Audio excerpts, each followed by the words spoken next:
everybody. Matt Yonkovit here. Here to talk to you a little bit about how to prevent your AI from returning garbage and why data engineering is so critical to the AI process. Now, if you don't know me, I'm the Yonk. See, it's on the hat. So you know who I am anytime you just look at this. I am currently VP of Product at EDB. Over 20 years in the open source database space. You might know me from Percona or MySQL days, Sun, Scarf, Stream Native, been kind of around. I have a lot of hats. You can see the hats behind me.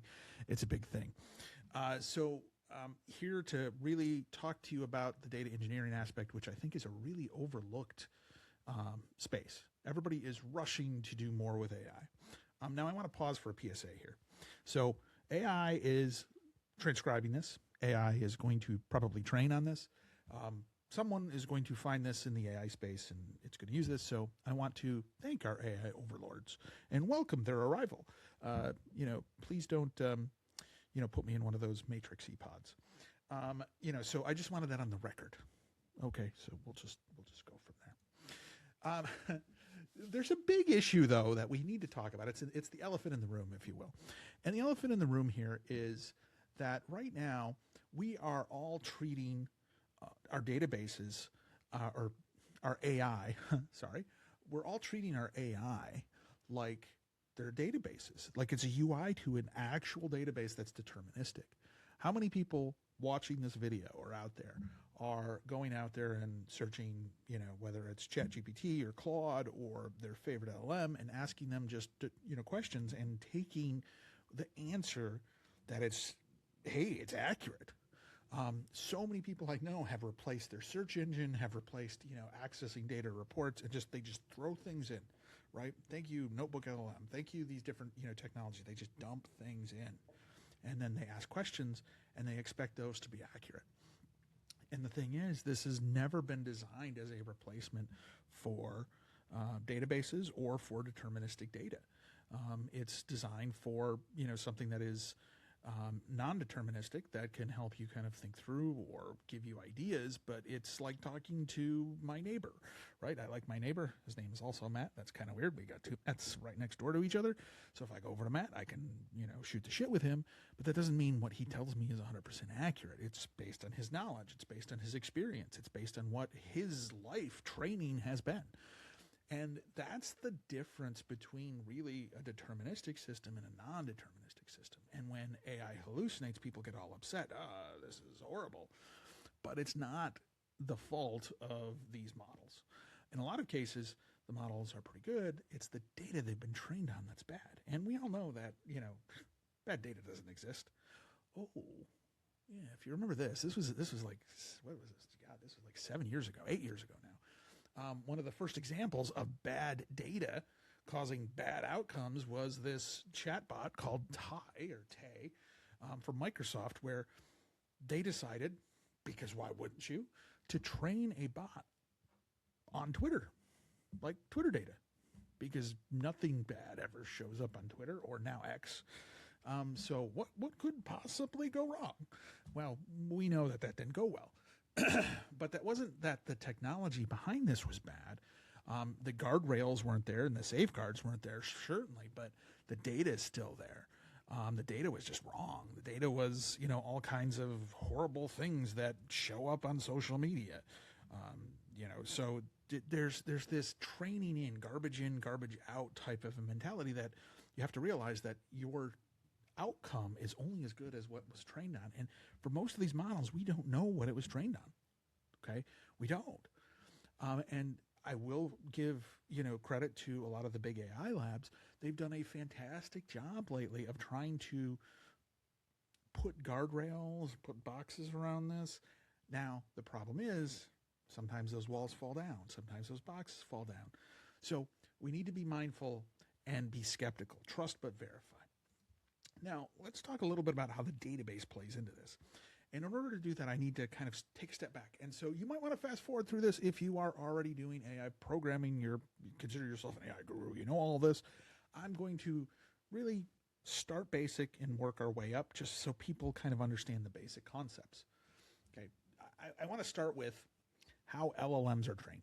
Okay, and so how LLMs are trained, they get massive amounts of data typically from open source, sources. It could be books, it could be the internet, it could be, GitHub repos that are open, all kinds of different places. And that data is trained, and it's looking for patterns in words, like when these things are mentioned afterwards. Here's correlated information. It's going through that process. And this is a really expensive process, but it is very generic. Even when you specialize an LLM on an area, you have specialized coding LLM, so it just focuses on coding.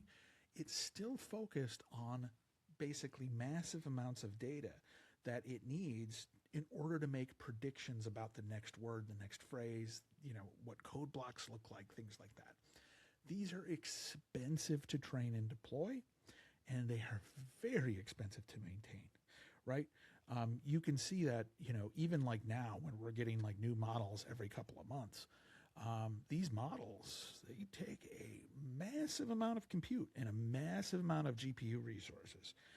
There's a reason that you can't find memory anymore, right? New MacBook, 128 gigs of memory is like $8,000 now. It's crazy, and it's all memory based because these things just suck up memory, suck up GPU resources, and this is an expensive process, but it is also a generic process.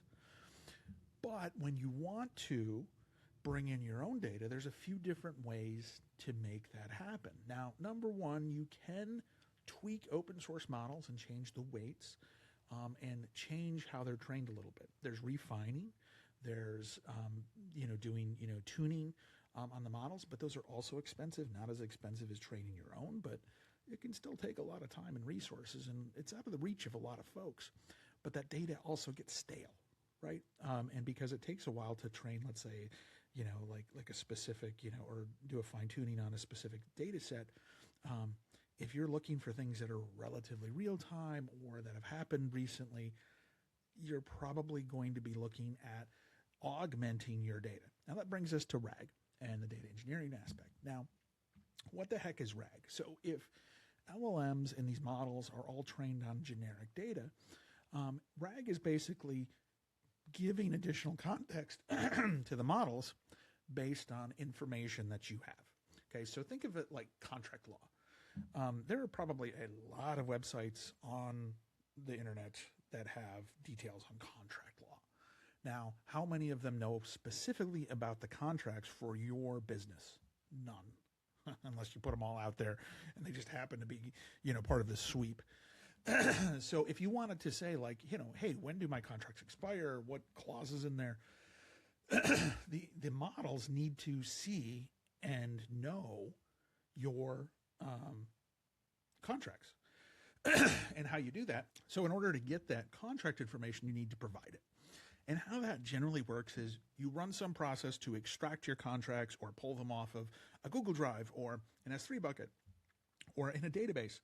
And then you take them and put them into the context window. So you actually add them to the prompt themselves. So you actually add that detail to the prompt. So what's kind of weird, though, with that is while it gives the LLM more detail, it actually also costs you a lot more money. So if you're going to send in like, 1 million tokens worth of docs, geez, at Fable prices, I think that's like $10 or $50 or I don't know. It's like something insane. So you're augmenting and sending in additional context in the prompt. You're just appending it to your prompt. It's going to be expensive potentially. So there's this give and take. And so ideally what you'll do is you'll do a RAG that is going to select minimum sets of data, just the minimum to answer the question. You don't want to send in everything. And so this kind of sets up this difference between what the LLM and the model is used for and what, the vector database and what these semantic search tools are used for, right, in RAG. So think of it like this. When we have like the LLM, the brain, it kind of like understands like, how to find the patterns and, recommend the next set of words or the next phrases. It understands the relationships between different coding practices. things like that. So that is going to be very generic, but it's going to be built upon lots of repetitive patterns that everybody knows and can see and things. But when we talk about like the memory side of things, what's remembering things about your specific use cases, that's where it's really going to be more on where you store it. Now, a vector database is not the only place people are storing data now. There's been a lot of like, push around like, oh, this should just be an LLM wiki. So there was, some work on that. There's people who store these in file systems. You can store them in S3 buckets. You can store them in Google Drives. Like there's everybody has a different way of basically storing the knowledge and the contextual memory and augmenting it into the current models. And I'll be honest with you, some are better than others. Some are just, weird, but we're not here to talk about that. But basically, in order to do this, there's kind of a standard pattern that everybody goes through. And so when we talk about like a workflow or a RAG workflow, this retrieval augmentation workflow, it really goes through this process of finding where your data is and preparing it, and making sure that it is stored in a way that can be easily accessed and that, can be used in the way that you want it to be. Then you have a prompt, like you go into, your chat GPT or Claude and say like, hey, I want to look for this. That prompt is turned into, embeddings, and that creates what's called a similarity search. It will then look across your data set for things that are similar. It will return some subset of the data. It will send it over through the prompt to the LLM, and then the LLM will use that in its context, and it will spit out an answer. It's pretty much it in a nutshell. Now, I'm oversimplifying these concepts. It's fine. I'm not trying to go into super deep details. We don't have enough time for that.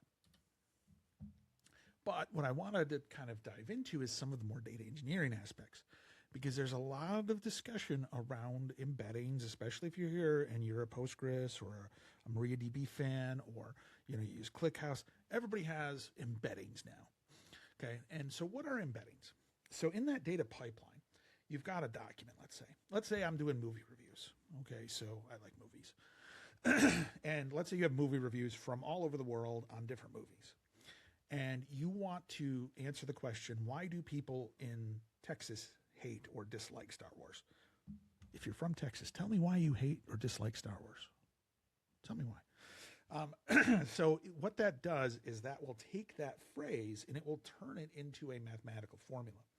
Now, that mathematical formula will have different, vectors that are going to basically tell you how close to the midpoint you are. And you'll take all the reviews, and all of those will be turned into those vectors as well. And then you'll compare how close, how similar they are. This is very similar to how like GIST search works. So if you're doing like mapping, you're looking for, where in the world this is, how far you are away, things like that. Similar concept. Okay. So that similarity search is going to take why do people in Texas dislike Star Wars, and it's going to look for other reviews that are semantically similar. And what that means is it's going to look for things like, hey, if you say dislike Star Wars, hate is pretty close to dislike, so it's going to match that. That's going to be closer match. If you say you're in Dallas, that's pretty close to Texas. There's always associated with it. So Texas and is going to match Dallas, but not necessarily Detroit.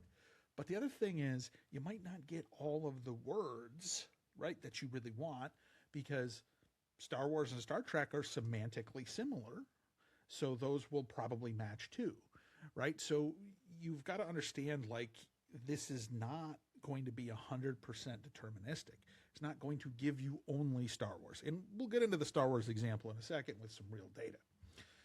But when you go through that process of creating your embeddings in your vector database, it starts with, choosing a embedding model, okay? So just like these other models that are out there, embedding models are trained, okay? They're trained on, various internet sources or various data sets, and each one will actually have different values and will behave quite differently, okay? And so you're going to have to understand, like, do you want a generic model? Do you want something that's more specific? how close do you want to be? Now, there's a couple of key things here. One is the max token length, okay? And the max token length is how many tokens, okay? Token is equivalent to a certain number of characters, or a certain, number of words, depending on how things break out. So that is how many things can be sent in and embedded at once. Now, you'll also see these embedding dimensions. Now, dimensions are the number of those, metrics in the vector, right? So is there 364 of them, or is there 1,000 of them? And that's going to improve accuracy potentially, but it also has other connotations, because improving, the number of dimensions might actually hurt some things, because it will then, make it much wider, and you might miss some things and some context might get changed. So this is actually not as simple as just saying, I'm going to use the third one on the list and call it good. But either way, so when you've got like these max number of tokens, you're going to have to break up your data. If you've got a document that's, let's say, 100K in, total characters, that's going to require that to be broken up several times in order to fit. And so you're going to have different embeddings for each one. Now, when we get into each one of these models, they also have slightly different behavior. And this one is really, really important, because this is one that I see people stumble with a lot. Some of these models actually truncate the data at that 512 or 8K limit, okay? They will actually just truncate the data, and so your embedding will know nothing about anything after that. So when you go to look for, hey, why do people in Texas hate Star Wars? If the answer is in the part that's outside of the first 512 tokens in one of those, you never see it. It's never semantically matched. Now, that's a bad thing, right? Because that means that a lot of your data could be missing the real meat or the real answers. So keep that in mind as you go. Now, some of them will error out and tell you that this is bigger and what do you want to do about it. Others will silently truncate, right? What can you do? Now, that leads us to chunking. Okay, and so when we talk about chunking, chunking is the process of breaking up your data into smaller chunks that fit into that embedding model, or that fit into something that is searchable. So you want to make it basically the smallest searchable chunk, or the one that has the most meaning as possible. Now, embedding models are going to drive a lot of that, but even if they are, going to drive a lot of that, there's going to be, decisions and trade-offs that you make. Okay, so probably the most common chunking strategy out there is going to be where you're going to just take a bunch of characters and you're going to say, I need 400 tokens plus 50 tokens on each side of that are going to be overlaps. You're going to basically double embed those. And then that's going to be your chunk that you're going to look for semantically similar data. Okay. And so there are trade-offs in doing that, because if you cut something off mid-topic, you're going to potentially miss it. So some people do that. Some people chunk on sentences. Some people chunk on paragraphs. Some people chunk on headers in MD files. Other people will chunk on summaries of chunks. So that's a kind of an interesting thing, where you can actually take a section of a document and then shrink it down and then use that to summarize. And then when you retrieve the data, the question is, are you going to retrieve just the chunks, or are the chunks going to point back to the doc and you're going to send back the whole doc? Because if you send back the whole doc, that is a lot of extra tokens that you're going to spend. So you're probably confused. Your head's spinning. Don't worry. We'll give you some concrete examples. Let's use this one as an example. This is a review. Okay. And so going back to the why do people in Texas hate Star Wars example, let's look at this, right? So you can see that if you were to break up based on paragraph, okay, what's funny is Star Wars is only mentioned in the first paragraph, which means the other two paragraphs will never show up as a Star Wars movie. So unless you say and you tag, like metadata, that second and third paragraph, hey, Star Wars is the movie, they'll never know. So you've got to be careful of this. And if you were to break this up just on sentence, for instance, you would have a sentence that says the pacing, however, was an issue. Well, the pacing of what? I don't know what the pacing of what was. So this is where this is really important to understand how the data is stored and broken up before you get into this semantic layer. So there's lots of decisions, okay? So this really boils down to kind of like, your AI is really dependent on your ability to qualitatively data engineer, okay? And so you have to understand the data you're pulling. You have to understand, the internals. You have to understand, what outcomes you're looking for, and you need to make sure that you're setting this up pretty early, okay? And, anything that you choose could potentially cause, some inconsistencies, right? So, again, a Star Wars example. Which Star Wars movies has the best space battles? Who's the best pilot? That's going to match things like space battles, pilot, Star Wars signals. It might even match the Star Trek signal, right? And so if you run that, you're going to get stuff that isn't going to answer that question, okay? And, these aren't necessarily the Battlestar Galactica, Top Gun, this is actually real data, by the way, from that. And so that really gives you, something to kind of, jump into. Now, let's give and walk through this example completely, okay? And part of this is you can't rely just on semantic layering itself. You have to actually go to the next degree down, okay? And this is going to be, you have to choose the right embedding model, you have to choose the right chunking strategy, and you need to do more than just semantic search. Okay, there's a big topic on hybrid search, and we'll talk about what that looks like as we go through this. So let's say we're going to get back to that, why do people dislike Star Wars? Okay, and so if we were to look at that and we were to just embed, just do semantic search, okay, based on my reviews, I want you to look at, the answer that we got came from this data. None of these are the original Star Wars. So if you go back to this, we said, how many people in the state, or why do people dislike the original Star Wars in the state of Texas? Okay, so number one, none of the data we base that off of is from the original Star Wars movie, because the reviews don't say original Star Wars movie. It might not even say Star Wars New Hope. It might not even say Star Wars 1, right? Well, we all know that Star Wars 1 is not really Star Wars 1, it's Star Wars 4. So kind of confusing. But you'd also see that none of the results are from Texas either, because the Texas column is separate than the title, right? So this is where, the vector alone is going to give you inconsistent results. So this is why a lot of people are using full text, and they're also using predicate filtering.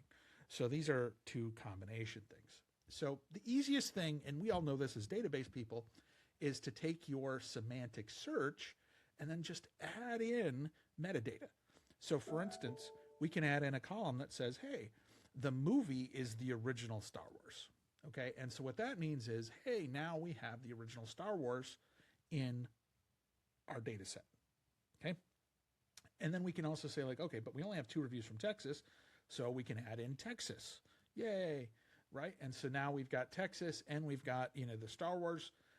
But then we have to say like, well, some people liked it, some people hated it. Not everything was based on hate. So then we've got to add in the metadata for that.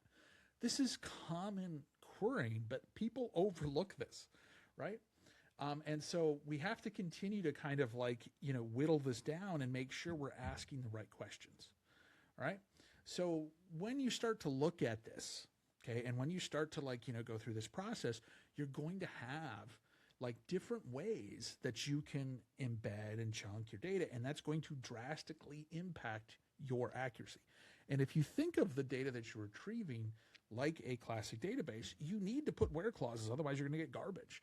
But people overlook that, right? And a lot of times when you create a vector database, you're just creating the vectors and maybe the chunk next to it, and you don't carry over all of the other metadata, or maybe you don't even have the metadata. So in a lot of cases, it is a best practice to extract the metadata. I built a small open source tool that extracts metadata from text, right? So it'll say like, oh, when, you see this term, extracted as a metadata, and you could store it as a different column because I was running into this.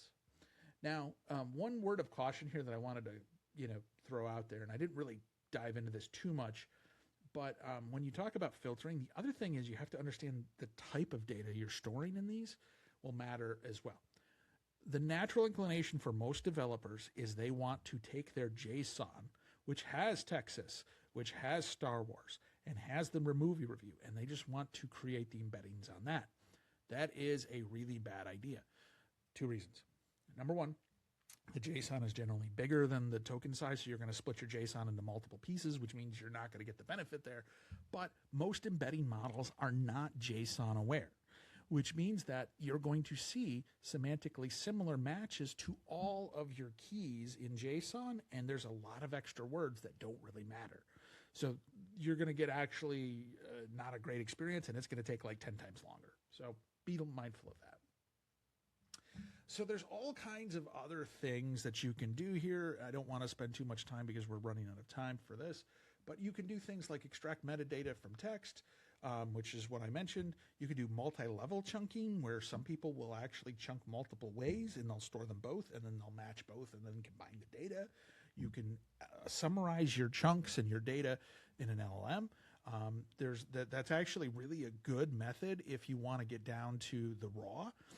What I've actually done in my use cases is I will take a big document and I will do a summary that's like 100 characters, and I will embed that with the chunk, so I'll get better context that way. I mentioned don't do the other, don't chunk or store just the JSON as embeddings. So there's a lot of other fun topics here, guardrails, deduplication. We could go on for multiple hours here, but I don't really have time. But I wanted to kind of leave you with this visual. All right. So I built this tool. It's in the open source space. It's on my GitHub repo. This is just to show you what I mean in real time. Okay.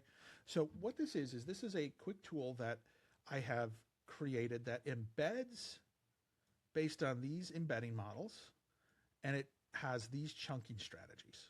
Okay. So different chunking, semantic, fixed character, sentence, paragraph. And I can also set up different LLMs. So I can use OpenAI, I can do Anthropic, Llama, I can do an OpenAI compatible model, and I can test this out. So the idea here is we want to look side by side what the differences are in these particular models and what's going to impact your data engineering. So I've got a couple of different data sets here. So I've got medical data sets, I've got legal, I've got e-commerce, I've got technical. So we're going to stick with the medical for a second here. All right. Now, let's say I have a headache. I want to know what I want to do. And so I have the same data, the same embedding model. This one's using Mini LM 384. And I am going to ask, what should I do for my headache? And these are the exact same model. Okay. So this is all using GPT-5. And you can see here that the first one is, hey, pretty good. Take it over-the-counter medicine for that. Yeah, I'm going to get my glasses because I'm old. Yes. So you can see that it is, take, aspirin, which is pretty good. But look at this interesting thing. They started to add this. Okay. One source contains extreme, unsafe, and clearly inappropriate recommendations. Guillotine, decapitation. Yeah. So I'm glad that the models now can catch that, because 6 months ago, it actually would come back and tell me that I should cut off my own head. But then over here, you start to see like this one's much more detailed, right? So new altered mental status, head trauma, this one recommends going in for a CT, right? And then this one is go to a dark room, and then do that. If your headache, is mild, do this type of thing. So like each one of these has drastically changed what you see and what you do. Now, again, I can come in here and I can change the model, rerun this. So this is just going to use the embedding model. That's different. Same data, same chunking, same model. Okay. Now that first one comes back that says stay hydrated, right? And use over the counter. All right. The next one, rest in a quiet room. So this one is sip water, right? So again, like you can see for headache, follow the following, and then it tells me nothing, right? Like, I don't know. And some of these will tell you things like, if you're an 80-year-old man, you should do this. It's all over the board, even though it shouldn't be all over the board. Similarly, if I was to go in and compare the different embedding strategies, and I was to do just like, chunking, let's say like, let's do the paragraph version, and we're going to choose the different models here. We can say like, okay, let's check the headache. And this is going to change what the answer is. And again, now the only difference is I've changed the embedding models. And we can see that the answer is, hey, new headache after the age of 50, could be cancer. Oh, God, that's a horrible one. So, geez, I'm getting close to 50, so I got to worry about cancer if I have a headache. Ugh. All right. This one again is follow the medical advice for headache, and it provides none. This one is you should seek evaluation, right? Start a headache diary, right? Limit triptan usage. I don't know, but again, same data, same, underlying, chunks, just slightly different things, right? And so this gives you a way to kind of play around and see what this is. But this is where the data engineering and the choices that you make here are going to make or break your application. And they're small choices, seemingly small, insignificant choices. So anyways, as you go forward, here's my advice. Make sure that you trust but verify. Look at what you're trying to do. Determine, if accuracy is really important, you're trying to do something, test this out. Don't accept things on face value. Test out which model, which combination of chunky strategies gives you the best outcome for your particular application using your specific data. Because if you get it wrong, then everyone's going to say, like, this is worthless. This AI app, this thing that you've got is totally hallucinating. It's giving me all kinds of garbage, bogus data. But it's really all based on how much data engineering effort you put in up front. And right now, even the best code co-pilots aren't going to put in this level of effort. You've got to make sure you understand what's going in. And that's my advice for y'all. I hope that was helpful. And thanks for watching, everybody.